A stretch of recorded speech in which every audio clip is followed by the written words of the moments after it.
Hello दोस्तों, good morning. कैसे हैं आप सब लोग। मैंने अपने कल के वीडियो में आप लोगों को बताया था कि आप लोगों को अपडेट करूंगा जिनका एग्ज़िट री एंट्री वीज़ा 2020 में एक्सपायर हो गया था और अब तक रीन्यू नहीं हो पाया है या फिर रीन्यू नहीं हुआ है, वो अपना एग्ज़िट री एंट्री वीज़ा कैसे एक्सटेंड कर सकते हैं।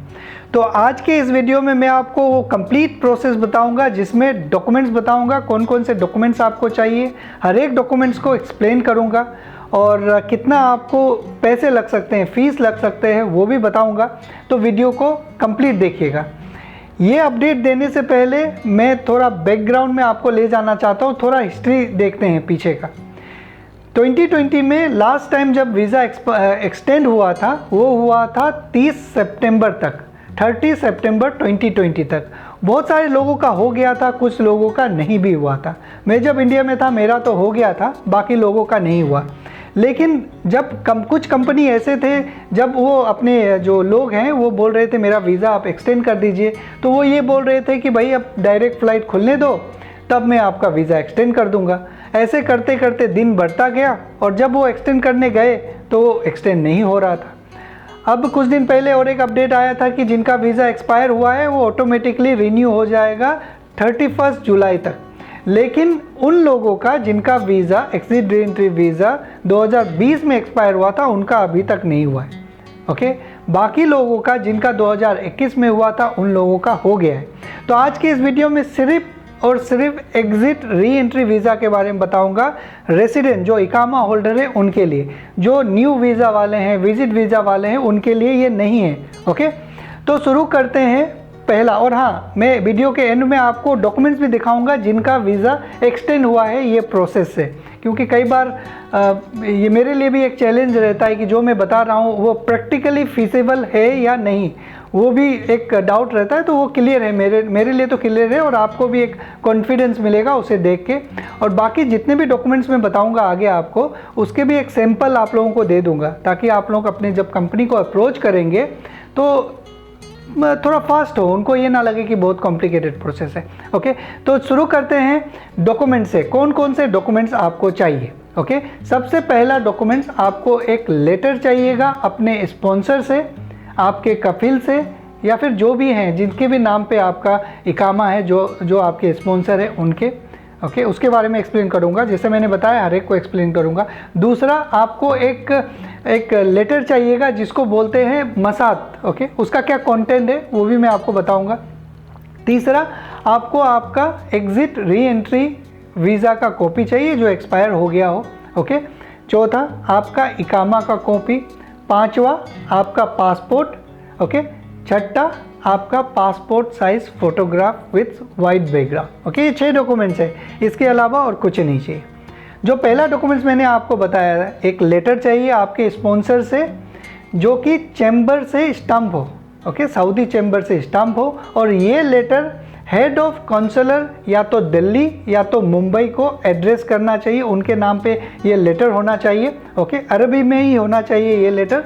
और उस लेटर में क्या क्या लिखा होना चाहिए, उस लेटर में कोई ऐसा नहीं है कि कहानी लिखा होना चाहिए, बस इतना लिखा होना चाहिए कि ये आदमी है, इसका ये इकामा है, इसका ये पासपोर्ट नंबर है, ये इंडिया गया था और इंडिया जाके कोविड रिस्ट्रिक्शन के वजह से वापस नहीं आ पाया है। जब हम वीज़ा एक्सटेंड कर रहे हैं इलेक्ट्रॉनिकली तो वो नहीं हो पा रहा है, तो आपसे रिक्वेस्ट किया जाता है कि इनका वीज़ा एक्सटेंड कर दीजिए इतना ड्यूरेशन के लिए। बस इन शॉर्ट यही कंटेंट होना चाहिए। इससे ज़्यादा भी अगर आप कंटेंट कुछ लिखना चाहें कि क्या कारण की वजह से वो नहीं आ पाए, ओके, कौन से कंपनी में काम करते, कौन से पोजीशन में काम करते, ये सारे डिटेल्स आप लिख सकते हैं और इसे चैम्बर से स्टैम्प करना होगा। ये पहला डॉक्यूमेंट है। ओके, अब दूसरा डॉक्यूमेंट्स है जिसको बोलते हैं मसाद। मुझे पता नहीं मसाद क्या बोलता है, लेकिन आपको मैं बता देता हूँ इस डॉक्यूमेंट का कंटेंट क्या होना चाहिए।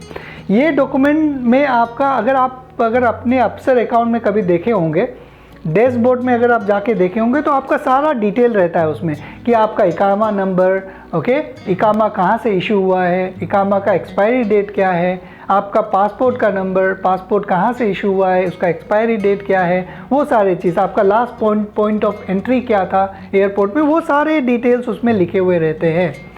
तो आप अपने कंपनी को बोलिएगा एक मसाद नाम का लेटर होता है जिसमें ऐसा रहता है, जो जवाजात से मिलता है। ओके, जवाजात से मिलता है। जो आपकी कंपनी में लोग होंगे ये काम करते, जो मंदूक रहता है ना, उनको पता रहता है ये सब लेटर्स के बारे में। अगर नहीं पता है तो उस तरह से एक्सप्लेन कर दीजिएगा तो वो आपको दे देंगे। ये दूसरा डॉक्यूमेंट हुआ। तीसरा डॉक्यूमेंट आपका copy of exit re entry visa. जो आपका वीज़ा एक्सपायर हो गया था, जो छुट्टी का पेपर आपका एक्सपायर हो गया था, उसका कॉपी। अगर आपके पास उसका कॉपी नहीं है तो आप मुकीम से भी प्रिंट करके दे सकते हैं। ये तीसरा डॉक्यूमेंट था। चौथा डॉक्यूमेंट है आपका इकामा का कॉपी। ओके, आपका जो इकामा है उसका एक कॉपी। पांचवा डॉक्यूमेंट है आपका पासपोर्ट। जो आप पासपोर्ट देंगे वो ओरिजिनल पासपोर्ट देंगे। मैं आगे आपको एजेंट के भी बारे में बताऊंगा।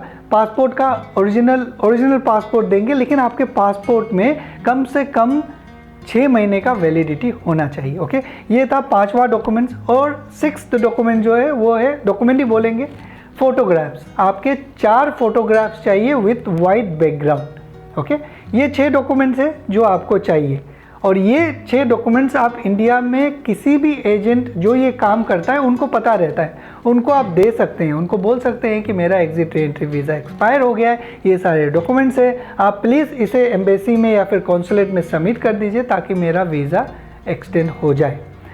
जिन एजेंट से मैंने ये सारे डिटेल्स लिए हैं उन्होंने मुझे एक एक्सटेंडेड वीज़ा, ओके, उसका एक कॉपी भी दिया है, वीज़ा का भी कॉपी दिया है, उसके बारे में बात करेंगे। और जो एजेंसी है उसका डिटेल भी मैं आपको दे दूंगा, कहाँ पे, डिस्क्रिप्शन में। लेकिन आप लोगों से रिक्वेस्ट करता हूँ बस वही लोग कांटेक्ट करें जिनको एक्सटेंड करवाना है, नहीं तो बहुत सारे कॉल जाते हैं तो वो भी परेशान हो जाते हैं, है ना। और कई बार रेस्पॉन्ड नहीं करते हैं तो आप लोग मुझे कंप्लेन करते हो कि भाई आपने दिया था वो बात ही नहीं कर रहे। ऐसा बस रिकमेंडेशन है, आपके ऊपर डिपेंड करता है आप कांटेक्ट करें या नहीं करें। आप अपनी भी कोई भी एजेंट से कांटेक्ट कर सकते हैं, ये मैं क्लियर कर दे रहा हूँ, बाद में मुझे कंप्लेन मत कीजिएगा। ओके, ऐसे कंप्लेन नहीं करेंगे क्योंकि मुझे उनके ऊपर कॉन्फिडेंस है। मैंने भी अपना एक वीज़ा उनको दिया हुआ है स्टम्प करवाने के लिए। ओके, अब बात करते हैं उनका जिनका वीज़ा ऑलरेडी इसी तरह से एक्सटेंड हुआ था। उन्होंने भी ये सारे डॉक्यूमेंट्स दिए थे, जो मैंने आपको बताया वो सारे लिखे हुए थे उसमें।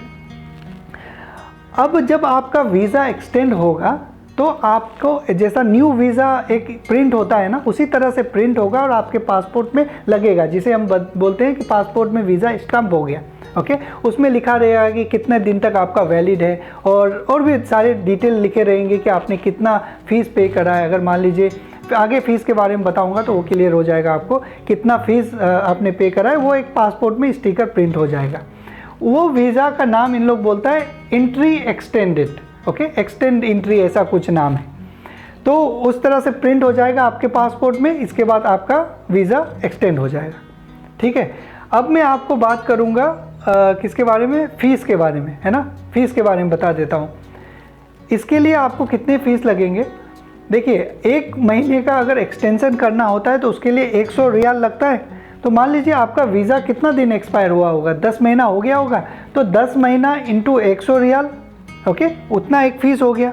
और एक हो गया $10 का उनका कुछ फ़ीस रहता है वो एम्बेसी का, वो हो गया, प्लस जो एजेंसी का जो फ़ीस होगा वो एक हो गया। आपका इकामा का एक्सटेंशन का फ़ीस एक हो गया, $10 का सर्विस फ़ीस, और जो आपका एजेंट का जो सर्विस चार्ज होगा वो, ये 3 जितना भी होगा उतना आपको लगेगा। ज़्यादा कॉस्ट नहीं है री स्टम्पिंग का, इसको री स्टम्पिंग ही बोल लीजिए। तो ये फ़ीस है। अब बात करते हैं कितना दिन लगेगा, ड्यूरेशन, है ना। मैंने डॉक्यूमेंट बता दिया आपको, फ़ीस बता दिया, और मैं आपको क्या बता रहा हूँ अभी, ड्यूरेशन। इसके लिए आपको लगेंगे लगभग 10 से 15 दिन। Okay, ideal. अब कोविड का सिचुएशन है, कब एम्बेसी बंद होता है कब खुलता है इसके बारे में पता नहीं। हर दिन 10 ही पासपोर्ट कई एम्बेसी में जमा होता है, और ये भी कंडीशंस है आजकल की, जो सिंगल डोज कम से कम लिया हो वैक्सीन का वही एम्बेसी जा पाएगा। तो बहुत सारे चैलेंजेस है। तो ये जितने भी आउटलाइंस मैंने आपको दिए हैं आप फिर से सुन लीजिएगा, और जो भी एजेंट को आप जानते हैं उनको कांटेक्ट कीजिए, उनसे बात कीजिए, बोलिए कि किसी ने मुझे ऐसा बताया, क्या ऐसा हो सकता है, किसी ने मुझे वीडियो में एक वीज़ा दिखाया था, क्या ऐसा हो सकता है। ओके, उनसे राय मशवरा लीजिएगा, वो क्या बोलते हैं नहीं बोलते हैं, उस हिसाब से आगे बढ़िएगा।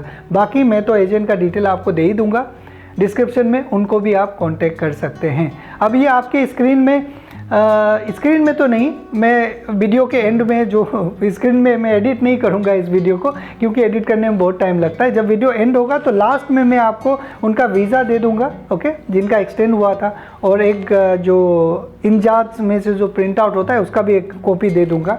बाकी जो लेटर्स हैं, जैसे कि इन्विटेशन जो पहला डॉक्यूमेंट्स है लेटर, जो आप काउंसलर के नाम पे लिखेंगे, उसका भी एक सैंपल मैं दे दूंगा, लेकिन कल दोपहर तक अपलोड करूंगा। एक लिंक दे दूंगा डिस्क्रिप्शन में, आप देख लीजिएगा, क्योंकि पर्सनल डिटेल्स है वो हाइड करने पड़ेंगे, थोड़ा मुझे टाइम लगेगा।